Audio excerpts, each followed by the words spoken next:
In today's video, I'm going to show you how to change the color of a refrigerator without painting it. That's right. You'll never pick up a paintbrush or a spray paint can to change the color. And it's going to be, well, kind of dramatic, okay? I'm going to show you what I'm going to use and how I'm going to do it coming up next.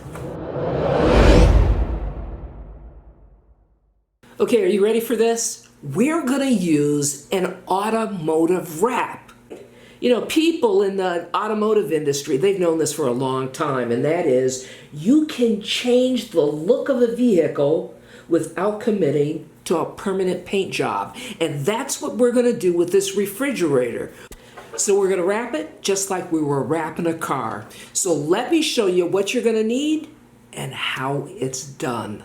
Now we're moving on to installing the vinyl, and to do so you'll need these kinds of tools. They come in a kit. I'll place a link in the description below the video so you can find the kit for yourself. Now in the kit they provide gloves, which makes it really easy for you to smooth out the vinyl as you lay it down. A utility knife with extra blades. We have these tools here which help you smooth down the vinyl. This is just a cloth backing here that protects the vinyl. They give you replacements as well. This is a vinyl cutter. Over here we have a couple magnets. You may want to hold the vinyl in place over the appliance as you get it into position.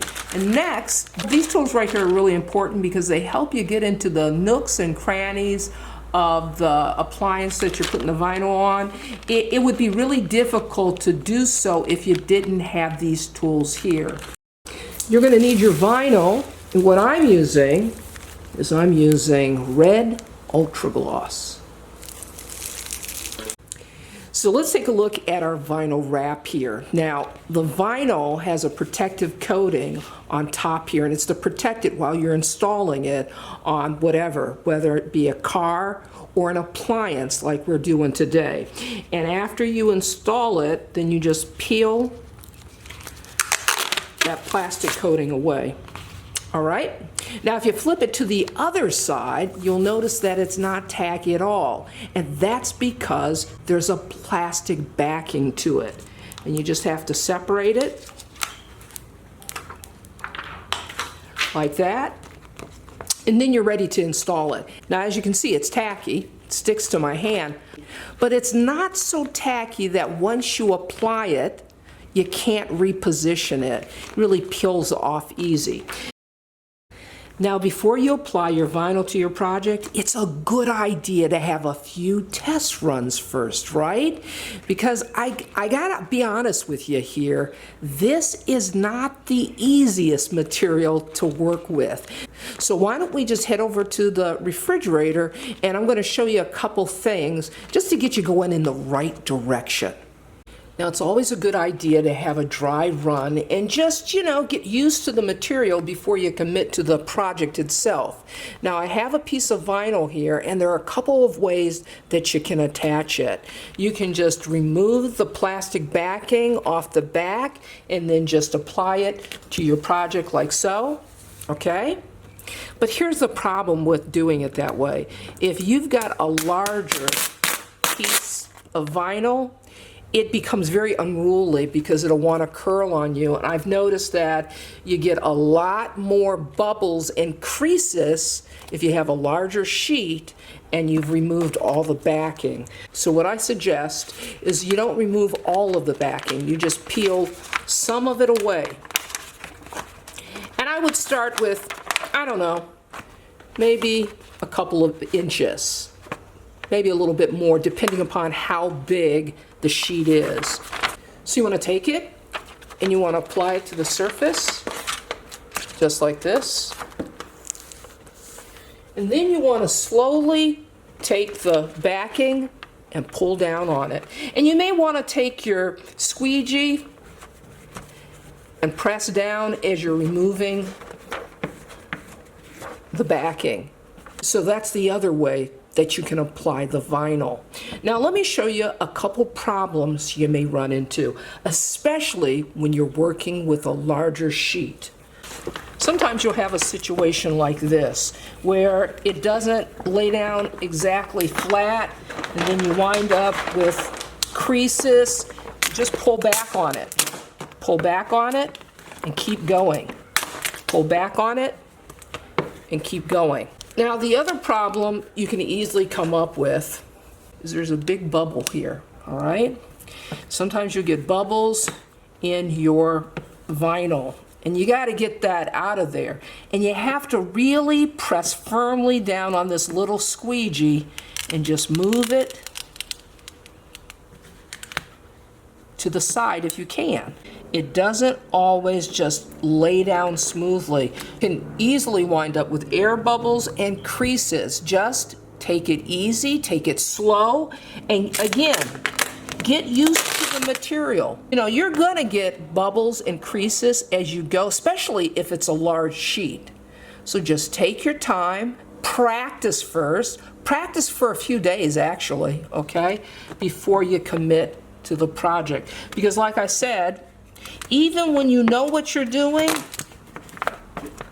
it's just easy to get creases and bubbles. That's why it takes a lot of practice. And I'm not going to kid you about it. It is a very challenging material to work with. Now, if you get a crease like this, you'll never get it out, even if you pull up on it and then try to smooth it out again. You'll just wind up with the crease. So the way you get rid of a crease is with a heat gun. So what you want to do is you want to lift up your vinyl beyond the crease and just lightly go over it. And as you can see, no more creases. And then you just lay it down.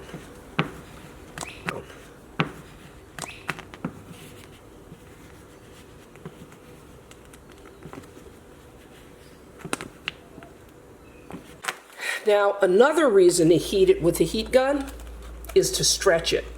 So let's heat this up.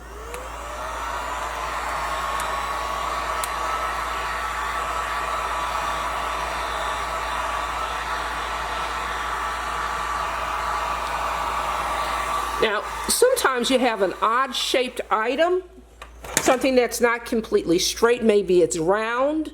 Maybe it's a corner with a sharp edge, and you need to heat it up and stretch it and pull.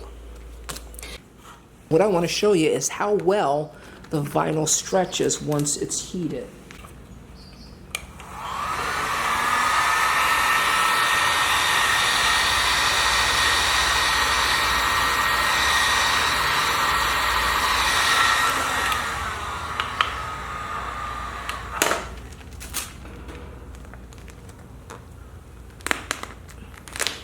Now it stretches like this so you can get a nice crisp edge if you need to, or if you're going around something that's odd shaped. All right, now it's time for me to cut out some of the details here on the refrigerator, because one bad cut will ruin the entire panel. So when you're doing something like this, don't be in a rush. Take your time. And also make certain that you're using sharp blades. Next, you want to remove the hardware and the refrigerator handles. Now, once you get your handles off, you'll want to remove the posts. That's what these are here. We're just going to take an Allen wrench like this. We're going to insert it right there in that post, and then we're going to take it off. And what this is going to do is it's going to give us less obstacles to cut around.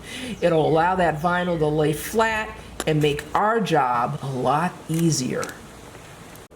Now, once you've got the handles and the posts removed, you'll want to take rubbing alcohol and a clean cloth and thoroughly clean the surface of the refrigerator. Now that I've shown you some of the techniques and the pitfalls of installing a vinyl wrap, all you got to do now is start cutting that vinyl and getting to it. We're in the home stretch. Our vinyl is applied. Now all we have to do is reattach our hardware and our handles.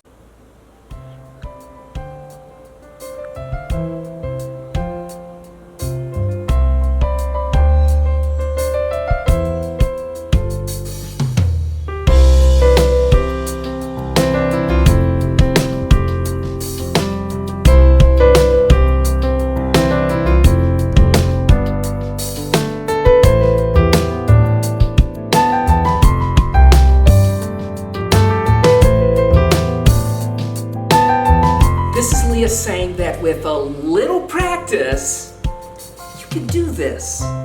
See you next time.